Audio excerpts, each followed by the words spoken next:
Bonjour à tous, coup de projecteur dans l'Église du Monde sur l'Allemagne où l'Église catholique a fait les gros titres des journaux il y a quelques semaines. En cause, l'évêque de Limbourg, situé dans le sud-ouest du pays, accusé de dépenses excessives pour des travaux de rénovation de plusieurs bâtiments diocésains. Conséquence, le Vatican a décidé d'éloigner l'évêque provisoirement de son diocèse en attendant les résultats d'une enquête. Il faut savoir qu'en Allemagne, l'Église est financée par l'impôt. Alors comment ces ressources sont-elles utilisées à la fois chez elle mais aussi à travers le monde? C'est ce que nous verrons. Et puis nous parlerons aussi de la question des divorcés, remariés qui fait débat chez les catholiques allemands. Pour décrypter ces questions, j'ai le plaisir d'accueillir Jean Mercier, rédacteur en chef adjoint de La Vie. Jean Mercier, bonjour. Bonjour. Avant de vous entendre, on va revenir sur cette affaire de l'évêque de Limbourg avec ce reportage. Le Vatican a annoncé l'éloignement temporaire de l'évêque allemand accusé d'avoir utilisé des ressources de l'Église pour rénover sa résidence officielle dans le diocèse de Limbourg. Dans un communiqué, le Vatican a déclaré que le pape François avait été pleinement informé de l'affaire et qu'avant de prendre une décision définitive, il attendait le résultat d'une commission créée pour mener une enquête. Elle va explorer la facture des travaux estimée à 31 millions d'euros, des dépenses qu'aurait engagées Monseigneur Thebar van Helst pour la rénovation de la maison diocésaine et du centre pastoral. À l'origine, le diocèse avait seulement approuvé des dépenses de 5 millions d'euros. Le Vatican a nommé administrateur le vicaire général du diocèse de Limbourg, en attendant que la commission conclue son enquête et qu'une décision soit prise. Alors, une précision, l'évêque n'est pas le seul incriminé dans cette affaire puisque son vicaire général actuel a été aussi mis à l'écart. Le pape a nommé en fait le vicaire général qui devait entrer en fonction en janvier prochain. Donc il est déjà en poste un peu plus tôt que prévu. Oui. Alors, on a le sentiment que cette affaire, parce qu'on l'a vu, elle a fait des gros titres dans la presse allemande notamment, puis après ça a résonné un peu ailleurs, mais cette affaire, elle dépasse complètement le diocèse lui-même. C'est vraiment une épreuve pour toute l'Église catholique allemande. Oui, si vous voulez, on est face à une église, effectivement, qui est probablement la plus riche église d'Europe. Hein, donc, l'église allemande, 27 diocèses, qui correspond en fait à simplement 25 millions de catholiques. Hein, c'est une petite église d'un point de vue numérique, plus petite que la France, mais elle est extrêmement riche. Elle reçoit, donc, par ce fameux impôt d'église, hein, Kirchensteuer en allemand, elle reçoit 5 milliards d'euros par an pour financer ses besoins. Hein. Elle n'est pas la seule. Hein. L'Église protestante reçoit un peu moins, environ 4,6 milliards d'euros. Enfin, vous voyez, c'est des sommes absolument considérables. Donc, effectivement, cette Église est riche. D'ailleurs, ça lui a été reproché quand Benoît XVI est venu en Allemagne lors de sa dernière visite. Il a dit à l'Église d'Allemagne, vous êtes trop riche. Quelque part, ça vous empêche d'être véritablement dans une posture d'ouverture évangélique. Voilà. Alors pourquoi cette affaire, elle sort maintenant simplement parce qu'elle n'est pas nouvelle en fait? Alors, effectivement, elle n'est pas nouvelle. Bon, l'évêque, on va dire, a effectivement, comme on vient de l'entendre, fait ses dépenses qui sont des dépenses somptuaires. Ça sort maintenant parce que il y a le pontificat actuel de François, donc, qui autour de cette volonté de faire une église pauvre pour les pauvres. Et donc, d'une certaine façon, l'attitude, le comportement de cet évêque paraît encore plus insupportable. Et donc, c'est effectivement le moment où la presse allemande sort le sujet. Avec aussi, il n'a pas fait que des dépenses énormes aussi. On lui reproche d'avoir voyagé en première classe pour aller en Inde, justement pour rendre visite à des pauvres. Donc on lui reproche un certain nombre de choses. Lui-même, il s'est un peu emberlificoté, il a menti. Enfin bon.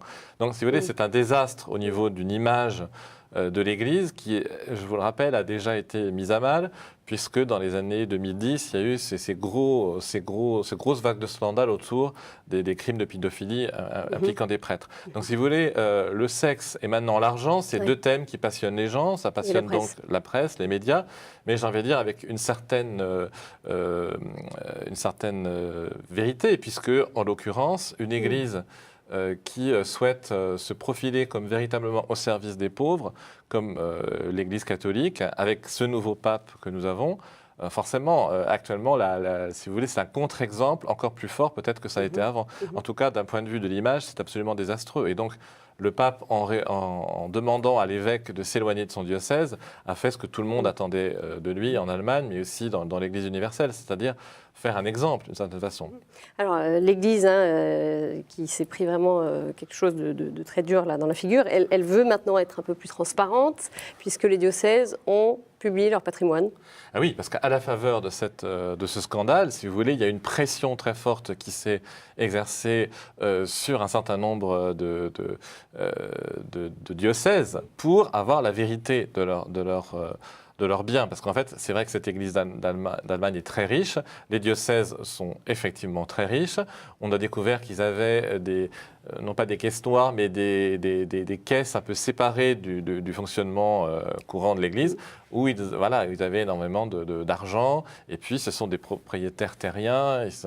Ils ont investi aussi dans l'immobilier, dans les actions. Donc, en fait, ils sont à la tête de très riches patrimoines. Le diocèse de Cologne, par exemple, est sans doute le plus riche. Et un de ses responsables a dit, mais on ne sait même pas les deux bouts de notre fortune, parce qu'en fait, c'est tellement complexe. Nous sommes très riches et on ne sait même pas où on en est. Donc même cette transparence, même si elle va avoir lieu, elle est déjà très complexe parce qu'ils sont tellement riches qu'ils ne savent plus de combien ils le sont. Voilà.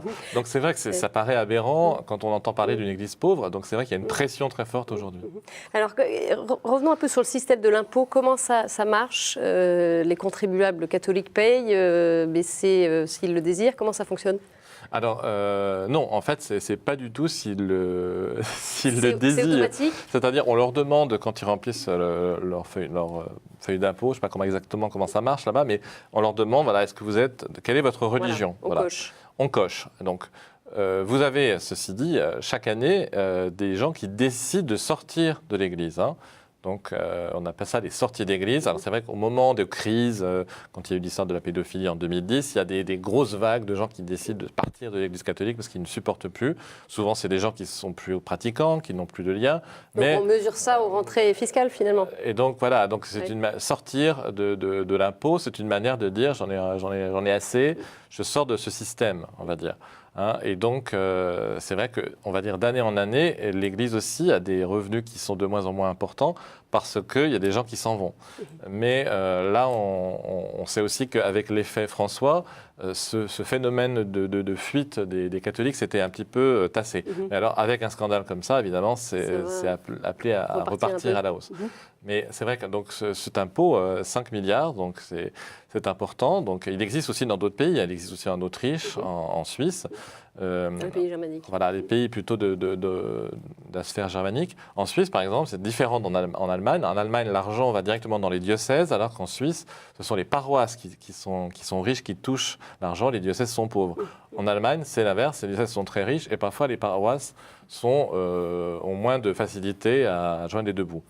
C'est comme ça. Et donc, c'est vrai que, en fait, cette affaire, on va dire, accentue l'image d'une église puissante, riche. Et en Allemagne, on a une longue tradition dans la culture allemande. C'est pas un hasard si la réforme protestante est née là-bas. On a une forte tradition de méfiance à l'égard de l'Église vue comme vraiment du côté des puissants, des riches, etc. Et donc, vous savez, cette affaire médiatique, c'est pain béni parce qu'au fond, ça vient trouver chez les Allemands des vieilles résonances. D'accord. Voilà. Alors, tout cet argent, il est utilisé comment par l'Église, d'abord sur son territoire en Allemagne? Alors, il faut savoir que l'Église, cet argent, elle ne fait pas que garder pour elle. Après, il est diffusé parce qu'elle est très puissante, notamment à travers l'institution de la Caritas, l'équivalent du Secours catholique en France. Mais en Allemagne, c'est une institution, c'est le deuxième employeur du pays, je crois, ça n'a rien à voir avec ce que c'est en France. Et donc, ils ont des centres, des crèches, des centres de soins sociaux. Voilà, c'est vraiment une institution. Et donc, l'Église, d'une certaine manière, a une fonction un peu de service auprès de la population. D'ailleurs, c'est comme ça que cet impôt d'Église a été pensé à l'origine au XIXe siècle. C'est parce qu'on considérait que les églises avaient un rôle social à jouer. Et donc, effectivement, elles ont un rôle social. Elles sont je parle pas simplement de l'Église catholique, mais aussi de l'Église protestante, ce sont des partenaires très importants. La laïcité n'existe pas de la manière où elle existe en France. Les églises sont vraiment des partenaires des pouvoirs publics, notamment dans le domaine social. Et puis, l'argent que l'Église catholique reçoit sous forme d'impôts, elle le diffuse aussi dans les pays pauvres, dans les pays du tiers-monde. Il y a beaucoup de pays, d'églises notamment, qui ne pourraient pas vivre en Afrique et en Asie sans l'aide de l'Église d'Allemagne. Une question quand même sur l'aspect social et pourvoyeuse d'emploi, parce qu'il y a des crèches, il y a des hôpitaux, etc. Ça veut dire des écoles, un prof du privé, par exemple, il est payé par l'Église ou c'est l'État ? Alors, je pense que c'est les églises. Je ne connais pas exactement les détails, mais on sait qu'elle a Ça fait travailler l'économie aussi, en fait. Absolument. L'Église est un acteur économique. À partir du moment où il y a 5 milliards d'euros, c'est forcément de l'argent qui est réinjecté donc, dans le circuit économique. Mais est-ce que d'une certaine mesure, elle est devenue un peu trop technicienne ? Est-ce qu'elle a perdu un peu de vue sa mission, sa vocation missionnaire ? Absolument. C'est ce qu'a reproché Benoît XVI quand il a parlé, notamment aux laïcs allemands. Il a dit, mais vous passez votre temps à faire des réunions, en fait, à voir vous êtes dans des structures extrêmement lourdes. Et il leur a reproché d'être un peu des apparatchiks, si vous voulez, parce qu'effectivement, l'Église a les moyens d'entretenir toute une superstructure ou une sous-structure de personnes qui sont là, qui gravitent autour de l'annonce de l'Évangile, si vous voulez, mais qui ne sont pas forcément au service du cœur du message. Mais est-ce qu'il y a des bénévoles qui travaillent dans l'Église, comme on peut le voir chez nous dans les associations, ou dans les paroisses ? Ça existe ou ils sont tous salariés ? Mais dans les paroisses, il y a énormément de laïcs qui sont payés. Ce qu'on appelle souvent c'est des femmes d'ailleurs qui sont payées et qui sont, on va dire, le bras droit du curé et qui organisent la pastorale, qui ont un pouvoir extrêmement important d'ailleurs. Et donc c'est vrai que ces femmes effectivement sont payées par l'Église et contribuent de cette façon aussi au fait que les églises soient vivantes. Donc c'est pas de l'argent qui est c'est de l'argent qui est bien dépensé. Et puis les Allemands sont pas des gens qui sont des gens sérieux, donc ils font les choses bien. Mais si vous voulez, c'est vrai que ça donne peut-être trop d'importance aux structures. Et ce qu'avait demandé Benoît XVI, c'est qu'il y ait moins d'importance pour les structures et plus d'annonces de l'Évangile, plus de confrontation. Il avait même, je me souviens, ça m'avait frappé, il avait dit que c'était la question de on va dire, de la sécularisation, c'est-à-dire le fait d'avoir une église moins riche, moins puissante, était une chance pour l'Église, en demandant à l'Église finalement d'abandonner un peu de son pouvoir temporel, entre guillemets, pour retrouver son pouvoir spirituel. Ce souffle-là. En France, nous, on a une structure complètement différente. Et c'est vrai que souvent, d'ailleurs, les Allemands nous envient une structure beaucoup plus légère, plus pauvre, mais qui amène à beaucoup plus de créativité. C'est vrai qu'il se passe des choses dans notre Église en France qui sont impossibles peut-être en Allemagne parce qu'ils sont trop riches. Voilà. Alors, ils sont trop riches, mais ça bénéficie aussi à pas mal de pays à travers le monde, puisque l'Église allemande, elle soutient beaucoup d'œuvres caritatives. C'est ce que nous explique le père Hervé-Marie Cotten, président de la Fraternité Saint-Liboire. Il était interrogé par Loïc Landreau. L'Église allemande, grâce aussi à sa puissance financière, a pu aider énormément d'églises, notamment plus pauvres, à pouvoir se développer, à pouvoir se renforcer. Je vais vous donner un exemple. Il y a une structure qui s'appelle Renovabis en Allemagne, qui est une fondation qui aide les églises des pays de l'Est. Et c'est une fondation qui a beaucoup fait de projets, beaucoup développé de projets en direction des églises de Pologne, de République tchèque, Slovaquie, Croatie, Balkans, etc., etc. Donc, de même, vous avez beaucoup de projets qui ont été aidés en Amérique latine, en faveur du développement, en faveur du rayonnement pastoral. Donc, si vous voulez, l'Église catholique, elle ne perd pas le sens de son caractère universel. Vous êtes d'accord avec ça, Jean ? Elle n'a pas perdu cette dimension-là, universelle en tout cas. Pas du tout, effectivement. C'est vrai qu'heureusement qu'il y a l'Église d'Allemagne pour pouvoir impulser ces projets. Voilà. Effectivement, il faut trouver le bon dosage entre trop de... L'humanitaire, peut-être trop de pouvoir et pas assez, peut-être, de spiritualité. Parce que c'est ça aussi, quand vous êtes trop riche, quelque part, vous êtes moins en demande de l'aide de Dieu, si vous voulez. Donc c'est ce que voulait dire Benoît XVI, mais je pense qu'il avait raison. Et notamment, le problème aussi, c'est les prêtres, les évêques qui ont des niveaux de vie qui sont, à mon avis, peut-être trop élevés par rapport à ce qu'ils sont censés incarner, c'est-à-dire l'image du Christ. Alors, en tout cas, outre son soutien à des projets de développement, l'Église allemande collabore avec aussi des groupes ecclésiaux, des associations, des paroisses et des diocèses du monde entier. Il faut aussi le préciser. Absolument. Pour terminer cette affaire, on dit que cette maison diocésaine de l'évêque de Limbourg servirait à accueillir des pauvres. Oui, alors là, effectivement, il y a le côté un peu médiatique, le côté on va essayer de réparer ce qui a été fait. En même temps, peut-être qu'il y avait des travaux qui étaient nécessaires dans ce lieu. Et donc, voilà, s'ils ont été faits, apparemment, c'est pas une gabegie caractérisée, si vous voulez, ce qui s'est passé. C'est, je pense, aussi un style d'évêque qui était très conservateur. Peut-être aussi que ce côté ultra-conservateur, il y a des gens qui ont aussi pensé que c'était une manière de l'attaquer. Vous savez que les médias considèrent que l'Église ultra-conservatrice doit être supprimée en Allemagne. Ils sont quand même très opposés. Donc voilà, il avait un talon d'Achille et je pense que cette affaire d'argent, voilà, il a sauté aussi à cause de ça. Enfin, c'est un des éléments, mais c'est sans doute pas le seul. L'enquête aussi nous donnera plus d'éléments dans les semaines qui viennent. Alors, il y a un autre sujet aussi qui est un peu au cœur de l'actualité en Allemagne, c'est la question des divorcés remariés. Ça fait quand même longtemps que ça fait débat, que ça divise les catholiques. Qu'est-ce qui se passe là-bas ?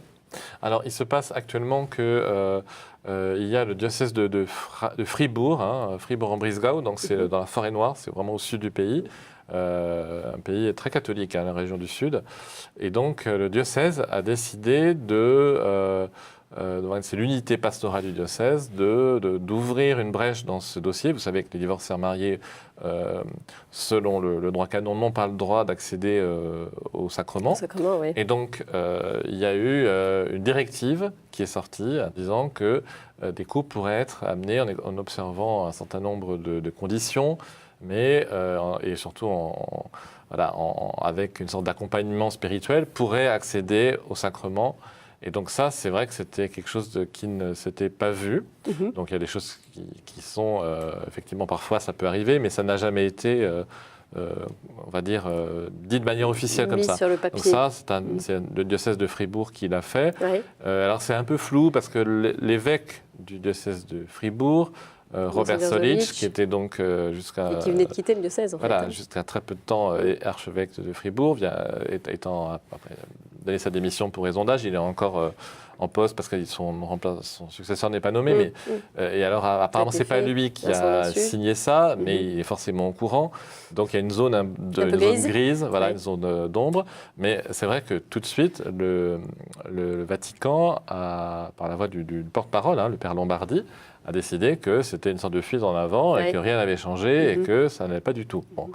Et alors tout ça est aussi à remettre dans un contexte plus vaste, donc de cette question de divorcés remariés. Le pape François a été beaucoup sollicité par les journalistes. Il a dit qu'effectivement ça posait des problèmes, qu'il fallait reprendre le sujet dans le cadre de la pastorale familiale. Et puis il y a eu l'annonce de ce fameux synode qui aura lieu en octobre de 2014 sur la pastorale de la famille dans un contexte d'évangélisation. Donc tout ça, vous voyez, c'est une sorte de... Ces dossiers sortent aussi parce qu'il y a des attentes. Il y a des attentes. Alors comme le pape est vu en plus comme un réformateur, il y a peut-être aussi du côté de l'Allemagne qui a une réputation d'être vraiment le catholique. L'Allemagne catholique est frondeuse. Et donc elle s'est toujours un peu affrontée, notamment avec le Ratzinger, devenu Benoît XVI. Donc j'ai peut-être l'impression qu'aujourd'hui il y a une volonté outre-Rhin de reprendre un peu la main et puis de voir jusqu'où on peut aller avec le pape François. Est-ce qu'on peut faire un peu de provocation, risquer des choses, voir comment il va réagir. Donc c'est ça. là, effectivement, on est dans une phase un peu délicate parce qu'il y a des choses qui sont en cours de redéfinition et l'Église allemande, volontiers, avec des acteurs parfois un peu provocateurs, essaie de tester un peu Rome sur ces questions. Alors, est-ce que les évêques, sur la question des divorcés remariés, sont assez divisés sur le sujet en Allemagne ? Ils sont, je pense, assez divisés. Enfin, ce qu'on sait, c'est que pour l'instant... mais en même temps, c'est une histoire qui est longue. Il y a 20 ans, il y avait 3 évêques assez connus, hein, dont le cardinal Lehmann, le cardinal Casper aussi, qui sont devenus des poids lourds de l'Église, des cardinaux. Mais déjà, il y a 20 ans, ils avaient proposé que les choses puissent changer sur la question des divorcés mariés. Donc c'est des sujets qui reviennent régulièrement et sur lesquels l'Église d'Allemagne pense qu'elle doit être un peu pionnière pour faire avancer les choses. Et pour quelle raison elle s'estime devoir être pionnière? Parce que c'est sa tradition, c'est-à-dire l'Église allemande impulse les choses. Voilà, souhaite impulser. C'est dans ce pays, hein, c'est aussi bien d'ailleurs aussi dans les pays germaniques, que les mouvements des catholiques, on va dire critiques, progressistes, sont les plus structurés, sont les plus forts, sont les plus entendus aussi. Hein. Donc c'est vrai qu'il y a une sorte de pression forte pour que les réformes soient très radicales dans l'Église, dans ces pays d'Allemagne. Mais il y a aussi des polarisations, il y a aussi des catholiques allemands qui sont très conservateurs. Donc, si vous voulez, en France, on a une Église beaucoup plus unifiée. En Allemagne, les choses sont beaucoup plus polarisées. Et géographique aussi ou alors, pas forcément? Pas forcément, mais c'est vrai que... Mais ce qui est intéressant aussi, c'est de voir que le pape François, dans le fameux G8, hein, le groupe des cardinaux qu'il a constitué, il a pris quand même un évêque allemand, l'archevêque de Munich, Reinhard Marx. Donc il est sensible aussi au poids de l'Allemagne au sein de l'Europe. Alors justement, on va parler du défi pour l'avenir de cette Église qui évolue. On écoute le point de vue du père Hervé Marie-Cotten à nouveau. Son grand défi, c'est la question des structures actuellement. Beaucoup moins de prêtres qu'avant. Une baisse du nombre d'ordinations sacerdotales. Et donc, son problème à l'Église allemande, c'est justement de vivre une restructuration véritablement de ses paroisses. C'est ce qui, d'ailleurs, était l'un des thèmes importants pour Limbourg. C'était la question de la restructuration des paroisses que n'avait pas eu à vivre le prédécesseur de l'évêque actuel. La difficulté, c'est que nos amis d'outre-Rhin acceptent mal ces restructurations. Il y a eu des manifestations devant le siège épiscopal de Paderborn, mais il y en a eu des protestations devant d'autres sièges épiscopaux, parce qu'ils voulaient garder leur paroisse, ils ne voulaient pas de restructuration, d'une fusion, d'une union avec d'autres paroisses. Donc la grande difficulté aujourd'hui, c'est de faire accepter quelque part aux chrétiens de vivre autrement le partage autour de la foi commune. Vous êtes d'accord avec ce point de vue, Jean ? Absolument, oui, effectivement. Je pense que c'est une très bonne analyse de ce qui se passe actuellement en Allemagne. On est dans un décrochage aussi générationnel, de moins en moins la grosse génération des prêtres part à la retraite et celle qui arrive est beaucoup moins nombreuse. Donc il faut passer à réorganiser les paroisses, que nous en France on a fait il y a 20 ans, maintenant ils doivent le faire. Pourquoi ils ont tant de mal à le faire et pourquoi ils résistent ? Parce que quelque part, c'est une forme de déclassement aussi pour eux. Hein, puis ils ouvrent les yeux sur les faiblesses aussi de leur fécondité évangélique, peut-être. Moins de prêtres, c'est pas évident à réaliser. Et puis, je pense qu'à partir du moment où justement vous payez un impôt, donc vous êtes amené à penser en termes de service public, l'Église. C'est-à-dire que si vous n'avez plus votre prêtre dans votre village qui assure la messe et les sacrements, etc., vous avez l'impression que vous n'en avez pas pour votre argent et que quelque part, il y a quelque chose qui ne va pas. Et donc c'est vrai que du coup le ressentiment autour de ces réorganisations paroissiales est beaucoup plus fort qui ne peut l'être en France. Donc si vous voulez, c'est pour ça aussi qu'en Allemagne, il y a souvent cette très forte demande d'ordonner des hommes mariés, parce qu'on pense que si on ordonne des gens de la communauté, il y aura au moins quelqu'un. Et donc c'est ça qui, voilà, et on aura la messe, et on sera content, on aura notre curé de chez nous. Et voilà, il y a cette vision du prêtre comme étant, on va dire, une sorte de... un peu un fonctionnaire, qui est une sorte de voilà, on en prend celui qui est le plus pieux de la paroisse, le plus relationnel, et on va en faire un prêtre, si vous voulez, et on aura notre prêtre à nous. Et donc c'est une vision qui parfois manque d'ouverture. Hein. C'est vrai que être amené à travailler comme on le fait en France avec différentes unités paroissiales, c'est quelque chose auquel ils ne sont absolument pas habitués. Ils ont une vision de la communauté qui est quand même assez resserrée sur eux-mêmes. Et donc c'est vrai qu'actuellement, l'Église est face à vraiment un défi pour faire comprendre que, notamment, qu'est-ce que c'est qu'un prêtre, qu'est-ce que c'est qu'un travail d'église, c'est un vrai défi qui se pose aux catholiques allemands aujourd'hui. Merci beaucoup Jean Mercier pour votre décryptage sur ces catholiques et cette église catholique allemande, une émission que vous pouvez retrouver bien sûr sur notre site kto.tv.com. Très bonne semaine à tous, au revoir.